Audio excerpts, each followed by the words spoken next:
Et dans quelques petites minutes, Georges Goma sera avec nous, et c'est le cas de le dire, avec nous, pour, suite et peut-être fin, on verra, des élections au Congo qui se sont terminées, on l'a appris la semaine dernière, par la mort de l'opposant. Imaginez s'il fallait ici que M. Trudeau fasse assassiner ses opposants. Je sais pas. Je sais pas ce qu'on en penserait, mais bon, bref, on est bien loin de cette situation-là. On en parle avec Georges dans quelques instants, mais d'abord, Angélique Kidjo. Et Georges est avec moi ce matin. C'est un grand bonheur de lui parler. Georges Goma, bonjour. Bonjour, Caro. Alors, on va bien heureuse de t'avoir avec moi en studio. Oui, bien heureux d'être en studio après plus d'une année quand même. Hein? Ah oui, c'est vrai. Oui, on s'est pas vu à la fois, c'est fou comme le temps est élastique. Parce que ça fait un an, mais c'est comme si on se voyait à il y a 2 semaines.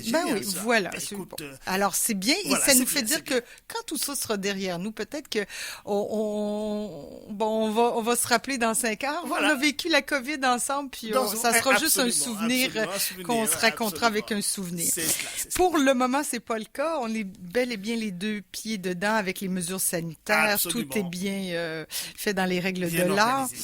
Voilà. Georges, on va peut-être clore, je l'espère, pour vous, je dis pour vous, pour le pays en tout cas, parce qu'on avait entamé une série de chroniques sur les élections au Congo-Brazzaville, élections qui ont eu lieu dimanche, pas dernier, l'autre d'avant, le 21. Le 21 avril, voilà. Alors, évidemment, puis tu nous en avais parlé un peu exceptionnellement le lendemain, c'est arrivé, l'opposant majeur, l'opposant principal a été assassiné. C'est l'occasion de dire, sans se cacher maintenant, hein, quand on connaît la nature du régime du Congo-Brazzaville, qui finalement s'est installé dans cette posture de la dictature la plus féroce au monde, l'une des dictatures les plus féroces au monde, l'une des dictatures. Hein, on voit bien ce qui se passe aussi dans certains coins de l'Asie, hein, de toutes les façons, mais celle du Congo-Brazzaville s'est complètement installée, cette fois-ci, avec ces élections encore truquées, et surtout la manière de les passer. En tout cas, le Congo-Brazzaville est passé maître dans l'art de la fraude électorale, parce qu'on a vu à peine en 2016, on a suivi en direct aussi ce qui s'était passé, et là, ils ont corrigé les erreurs de 2016. Quand je dis les erreurs qu'ils ont, d'après eux, l'erreur, ça a été de laisser un peu les gens aller tranquillement, ouvertement aux élections. Et là, on a vu émerger Jean-Marie Michel Mbokoko, qui a raflé presque, pas les suffrages, mais quand il a fait sa campagne, le peu de temps qu'on lui a accordé pour faire la campagne, il a drainer des foules et des foules derrière lui. Et quand Sassou Nguesso n'avait rien, et quand Sassou Nguesso fait ses meetings, il paye les gens. Il fait traverser des gens d'une région à l'autre pour le suivre dans son parcours, pour montrer aux gens, parce que l'obsession, c'est de montrer qu'il est populaire. On paye les gens, on donne des t-shirts, on donne des casquettes pour des gens qu'on a affamés, parce qu'il faut savoir que, comme on le dit souvent, le Congo-Brazzaville, c'est un petit pays, mais très très très riche, le 3e producteur du pétrole en Afrique noire. Mais voilà encore un pays qui appauvrit sa population, c'est-à-dire que près de 60 ou sinon 70% des Congolais vivent avec moins de $1 par jour. Donc, c'est insupportable. C'est une chronique aussi d'une dictature d'un pays, mais de toutes les dictatures. C'est un mécanisme, c'est ça le mécanisme des dictatures. Toutes les dictatures, certainement, mais dans toutes ces dictatures qui utilisent les mêmes méthodes, quand on regarde à la loupe, on trouve que non, il y a eu des spécificités. Chaque pays a ses spécificités.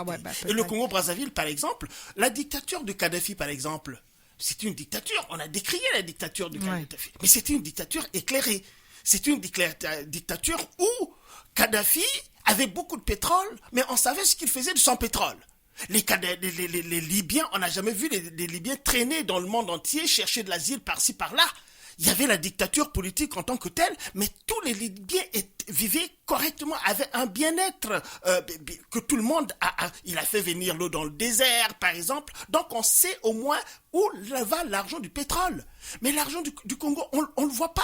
L'argent du Congo-Brazzaville, le régime en place le dépense à acheter des armes et à se prélasser les membres de l'écurie, on peut dire de cette manière-là, puis ils achètent des appartements à l'extérieur. Tous ceux qui sont dans le système, c'est des gens qui vivent très très très bien, qui siphonnent les fonds publics, parce qu'il y a toute une criminalité économique et financière au niveau international partant de Brazzaville qui est connue par tout le monde. Donc quand je dis que me voilà une dictature qui s'est installée complètement dans cette posture-là, c'est aussi, on a souvent posé aussi la question au niveau international. Au niveau international, mais comment est-ce qu'on peut laisser prospérer une dictature comme ça ? C'est à croire que finalement, la dictature du Congo-Brazzaville, c'est un instrument de travail pour d'autres réalités qu'on ne saisit toujours pas.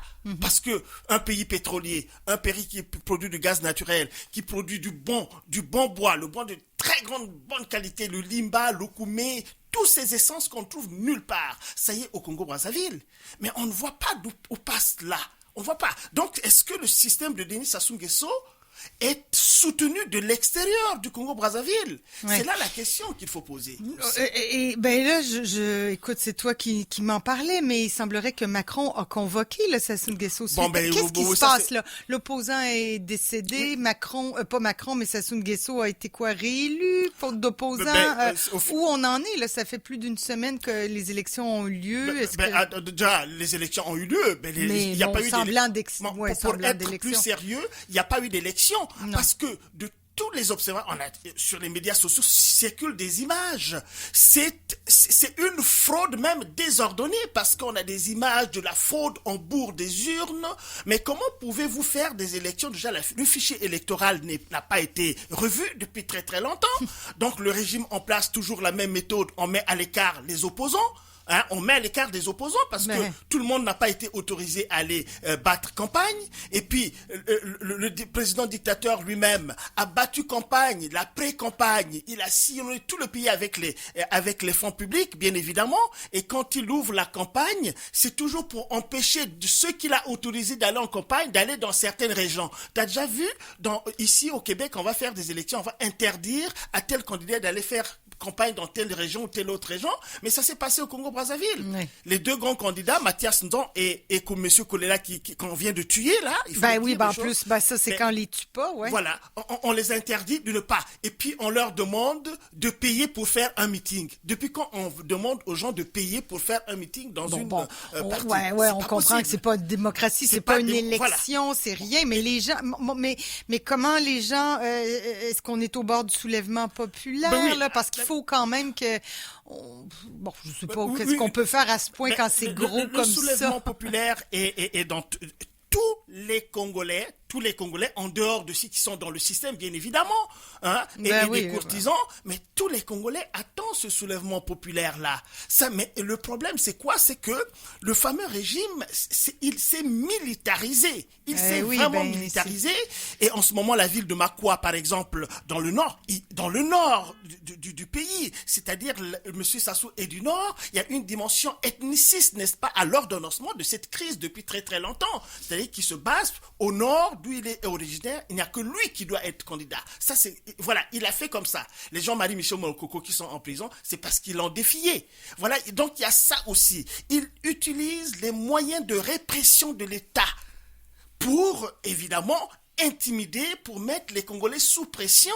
Ce qui fait que, la paupérisation, les retraités, Caro, vont jusqu'à avoir 23 mois sans pension. Sans pension. Les salariés n'ont pas leur salaire, ainsi de suite. Donc, on met des Congolais dans une situation de paupérisation, de sorte qu'ils soient dépendants de ce régime-là. Quand on leur donne un petit mois, les gens sont contents, alors que c'est leur argent. Tu vois, la rétrocession, c'est-à-dire comment on l'appelle, la corruption qu'on a vue à une haute intensité au Congo, mais les gens qui reçoivent l'argent, ils sont contents, ils applaudissent le dictateur. Le fameux syndrome de Stockholm, là. C'est-à-dire que les gens tu aimes tellement ton bourreau, quoi. Tu l'aimes plus que lui-même, tu vois. Donc, voilà, nous sommes dans cette situation-là. Et puis les scores, Caro, Sassou Nguesso a gagné avec 88%. 88%. En 2016, il a gagné, mais il a eu 8%. C'est pourquoi on l'appelle Monsieur 8%. Tout le monde sait que c'est Monsieur 8%. Alors donc, avec la situation, il a fait la guerre dans le pool, il a paupérisé les Congolais, et les jeunes sont désœuvrés. Aucun secteur, c'est-à-dire un bilan complètement négatif, au rouge. Il a endetté le pays. Près de 140% du PIB, ça c'est l'endettement extérieur. Il y a une dette intérieure également. Donc le Congo est dans une situation de banqueroute totale. Et voilà, c'est un monsieur qui, en 2016, a eu 8% en réalité, et qu'en 2021, 5 ans seulement, avec un bilan calamiteux, avec une campagne médiocre où on n'a rien compris de ce qu'il voulait faire. On n'a rien compris de ce qu'il voulait faire. Voilà quelqu'un qui va avoir 88% des Congolais l'ont voté vraiment dans cette condition-là.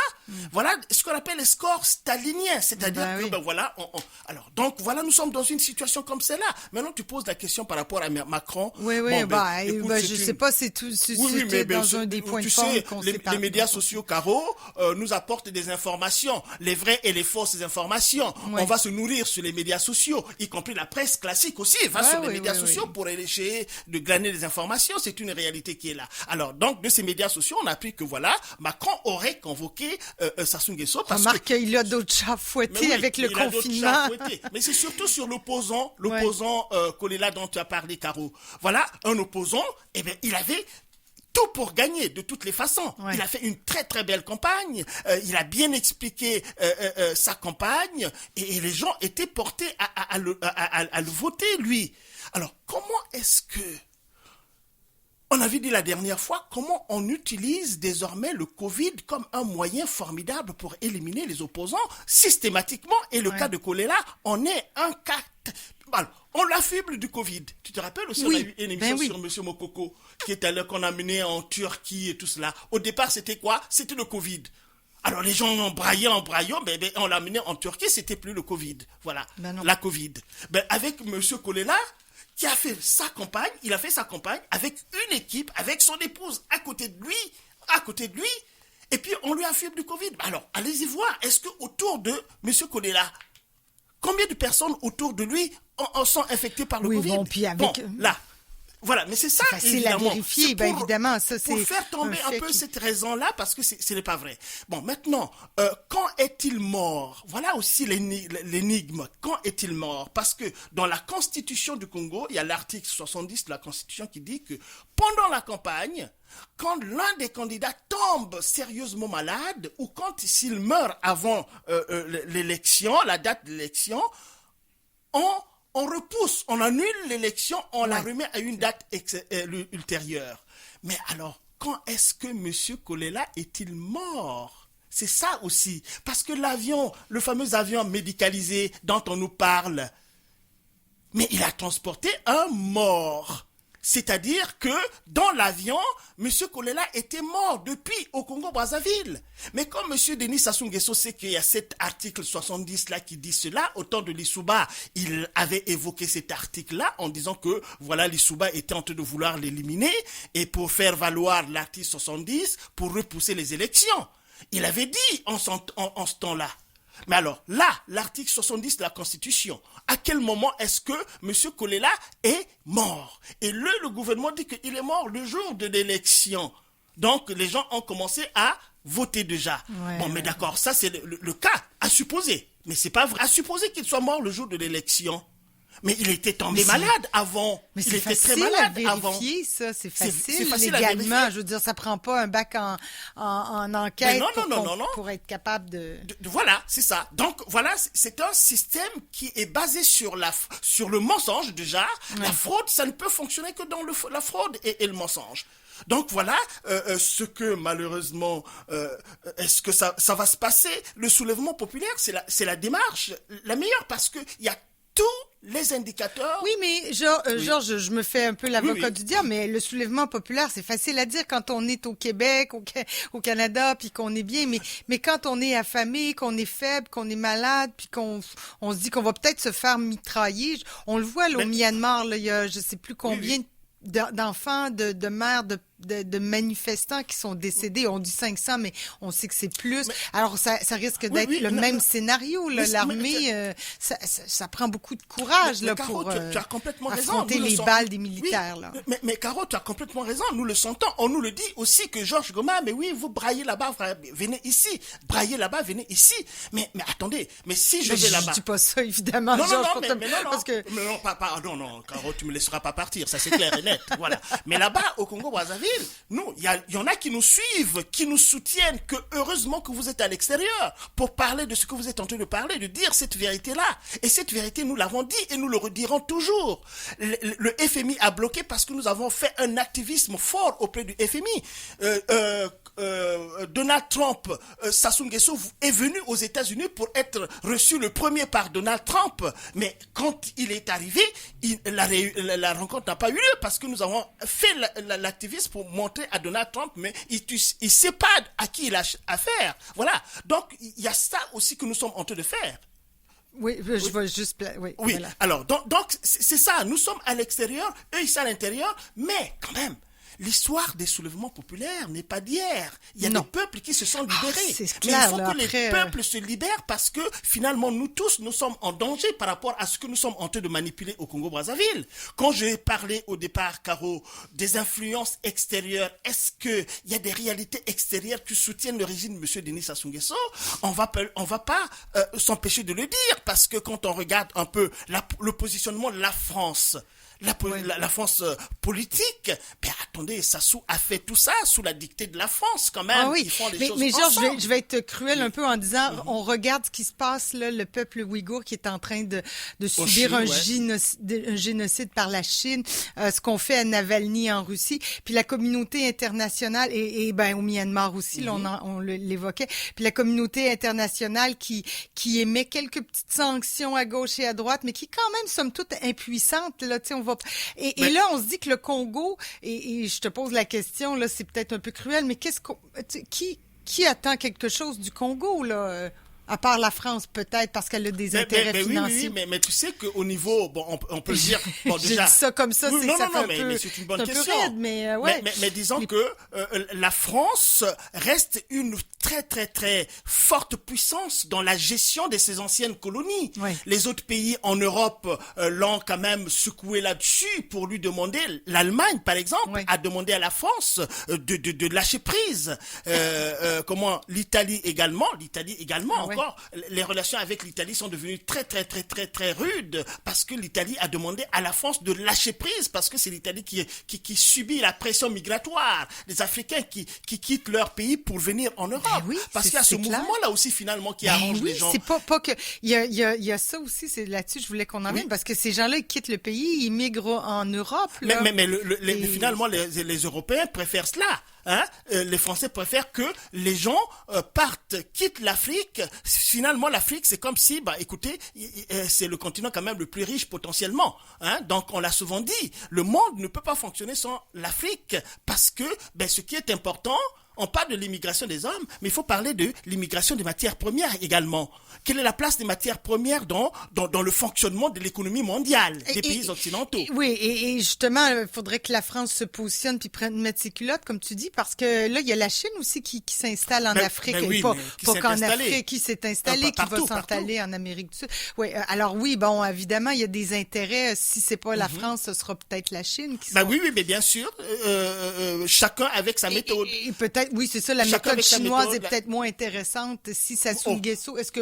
Moins intéressante par rapport à qui? Je pose, si par exemple dans le contexte géopolitique, il y avait une alliance entre Xi Jinping et Sassou Nguesso, est-ce que ça pourrait être envisageable? Ce serait moins rose que Macron et Sassou Nguesso? Mais la technique des Chinois en Afrique, c'est qu'ils arrivent, ils construisent des routes, ils construisent des hôpitaux, ils construisent ces choses-là.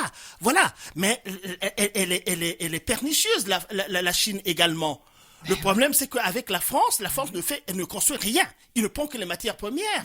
Il ne renforce que les réseaux mafieux. La France-Afrique n'est pas décédée. Elle est encore là. Donc le truc, c'est que la France, on l'a dit, l'économie de la France est fondamentalement basée sur tous les trafics qu'il fait en Afrique, dans tous les pays où il finance, évidemment, il entretient des dictateurs, parce que la France veut la stabilité, mais la stabilité à travers des dictatures. Ouais. Voilà. Donc Sassou Nguesso, écoutez, s'il voulait vraiment qu'il dégage de là, il serait parti de là. Jean-Marie Michel Mokoko, c'est quand même un Saint-Cyrien.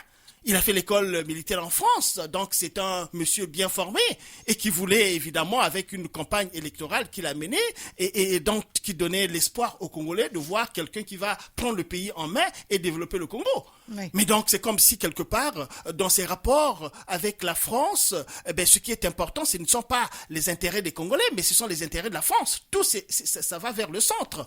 Donc il y a quand même cette réalité-là. Si la France aujourd'hui se lève pour dire à Denis Sassou Nguesso qu'il faut arrêter maintenant, Sassou Nguesso va arrêter tout de suite. Voilà, c'est clair et net.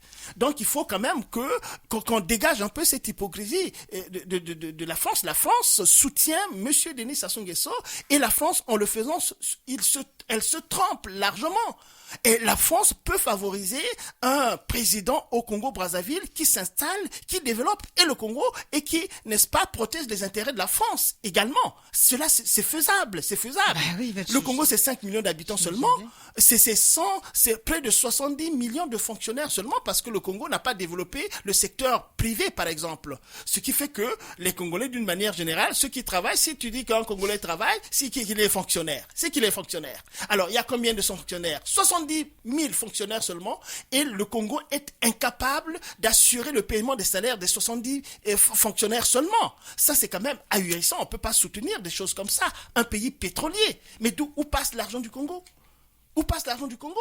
Ils disent qu'ils construisent des infrastructures qui sont de piètre qualité parce que, une fois de plus, il y a la corruption à haute échelle. Et puis voilà, nous sommes dans une situation. Mais ce qu'il faut retenir, c'est quand même un régime qui tue les opposants sérieux. Monsieur Kolela a été tué. Il n'est pas mort de la Covid-19 parce que quand on regarde évidemment ce qui s'est passé, il y a des incohérences incroyables. C'est des incohérences incroyables. Voilà. Oui. Alors, donc, ce serait digne d'une émission d'enquête, mais en même temps, ce serait une émission un peu plate parce qu'on comprendrait après 5 minutes qu'il n'est pas mort de la COVID et qu'il est assassiné. Alors, c'est pas bien compliqué. En tout cas, Georges, pour le moment, qu'est-ce qu'on fait? On surveille ça? On va surveiller ça puisque les élections, en fait, il va prêter serment, certainement. Il va prêter serment.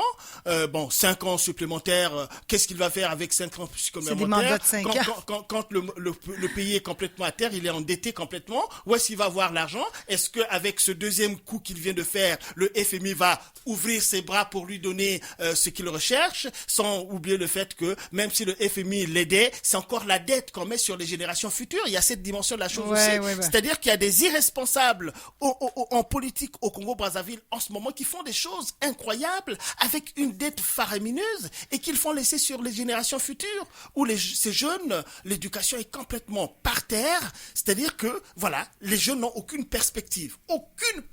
Aucun jeune ne travaille au Congo-Brazzaville. Les gens qui travaillent, c'est du clientélisme qui travaille avec les ministres et ainsi de suite. Mais on ne peut pas développer un pays comme ça. Oui. Bon, il faut que ça change visiblement rapidement. Je vois que le temps file, Georges. Mais bon, en tout cas, on n'a pas réglé la situation, mais d'une chronique à l'autre, peut-être. Une chronique à l'autre. Et puis, la dernière chose, la toute dernière, c'est simplement dire aux Congolais que, de toutes les façons, ils doivent se prendre en charge. Le soulèvement populaire peut éviter des morts. C'est-à-dire que je te laisserai tout pas le monde doit se soulever dans la République. Tout le monde, quand tout le monde se lève, ils auront peur. La seule chose qu'ils feront, c'est de fuir parce que tout le monde s'est levé dans la République. Mais s'il y a un petit groupe qui se lève, ils vont les écraser. Et puis, il ne faudrait pas que ça soit une guerre civile non plus. Là. Voilà, c'est cela. Bon, écoute, Georges, merci beaucoup. Une chronique à la fois, on va changer le monde. On va changer. Oui, absolument, on va changer le monde. Merci beaucoup, Georges. Bon, restez là dans quelques instants. Roselyne Roussel, directrice générale du Pignon Bleu, on va parler d'une campagne de financement majeure.